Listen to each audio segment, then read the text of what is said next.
Welcome to Zephyr for Jira Cloud. In this tutorial, we'll get an introduction to creating a Zephyr for Jira test case issue directly within Jira. In Jira, users tend to use the Create Issue button for creating their issues, whether it be the user requirements, tasks, or bugs. The Create Issue button is the plus button and is typically located on the left-hand side of the navigation.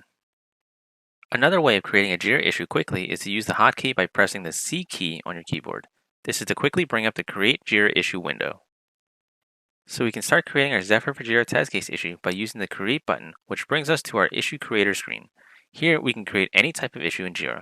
We can create user requirements, maybe some bugs, but we're here to create some test cases. Creating a Zephyr for Jira test case issue is as simple as changing a field for a normal Jira issue.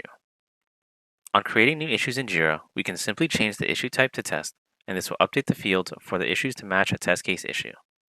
The issue type test is a unique Jira issue to Zephyr for Jira.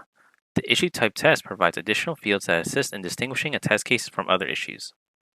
After changing the issue type, we can continue to fill out the fields provided within the issue creation screen.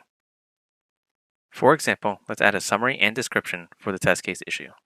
If we scroll down, there are additional fields that we can fill out and actions we can perform, such as linking issues. There are many types of changes that can be made to these fields to customize and organize our test case. After completing the form fields for the Zephyr for Jira test case issue, we can simply click the Create button located at the bottom of the form. This creates our test case issue in Jira.